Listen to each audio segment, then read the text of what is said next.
আসসালামু আলাইকুম ভিউয়ার্স, আমার চ্যানেলে সবাইকে স্বাগতম। আজ আমি আপনাদেরকে তৈরি করে দেখাবো ফুলকো ফুলকো বেগুনি।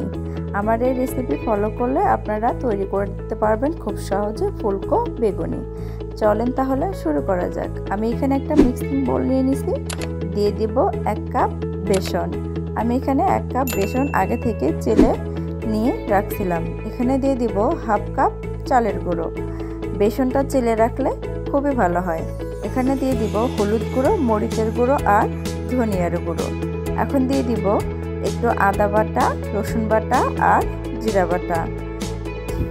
এখন দিয়ে দিব 1 চা চামচ কালো জিরা। কালো জিরা দিলে খেতে খুবই ভালো লাগে। আমি শুকনো উপকরণগুলো সবগুলো ভালোভাবে মিক্স করে নিয়ে নিব। এখন দিয়ে দিব আমি পানি। আমি একটু একটু করে পানি দিয়ে দিব যাতে করে ব্যাটারটা একটু ভারী হয়। আমি ব্যাটারটাকে একটু ভারী করেই তৈরি করে নেব। আমি আর একটু পানি দিয়ে দিচ্ছি। আমি এটা ভালো করে মিক্সড করে নিয়ে নেব। আমি একটা হ্যান্ড উইস্কের সাহায্যে ভালোভাবে এটাকে গুলিয়ে নেব। ব্যাটারটা যত ভালো হবে বেগুনি তত ফুলকো ফুলকো হবে। আমার ব্যাটারের ঘনত্বটা এরকম হয়েছে। আমি এখন এটা রেস্টে রেখে দেব 5 মিনিটের জন্য। এখানে আমি লম্বা বেগুন নিয়ে নিছি। আমি বেগুনটা একটু পাতলা করে কেটে নিয়ে নিছি। আমি এখানে দিয়ে দেব 1 চা চামচ লবণ আর দিয়ে দেব পানি। বেগুনটাকে আমি লবণ পানিতে ভিজিয়ে রাখবো 5 মিনিটের মতো। এটা লবণ পানিতে ভিজিয়ে রাখলে বেগুনটা অনেক সফট হয়ে আসে। আমি বেগুনটা এখন পানি থেকে উঠে নেব। আমি এখানে একটা স্ট্রেনার নিয়ে নিয়েছি বেগুনের পানিটা ঝরানোর জন্য। বেগুনের পানিটা ঝরালে খুবই ভালো হয়। আমি ফিরে আসলাম রেস্টে রাখা ব্যাটারটা নিয়ে।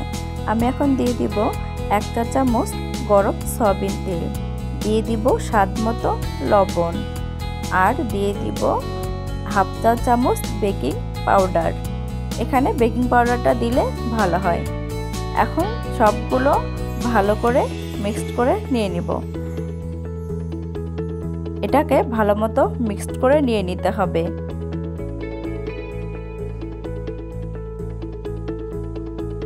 এটা আমার ভালোভাবে মিক্সড করা হয়ে গেছে। এখন আমি চলে যাব ভাজতে। আমি এখানে ফ্রাই প্যানে তেল গরম করতে দিয়ে দিছি। এখন আমি একটা বেগুনি স্লাইস নিয়ে ব্যাটারের মধ্যে ভালো করে ডুবিয়ে গরম তেলে দিয়ে দিব। তেলটাকে বেশি গরম করা যাবে না, তাহলে বেগুনিটা পোড়া যাবে। চুলার জালটাকে মিডিয়াম হিটে রাখতে হবে।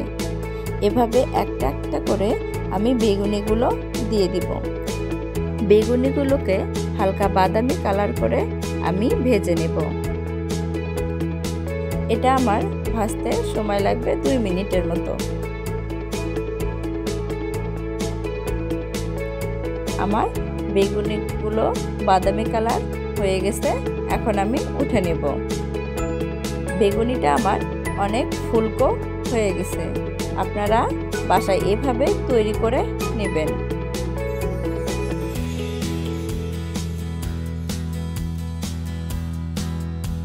আমি আরেকবার আপনাদের তৈরি করে দেখাচ্ছি।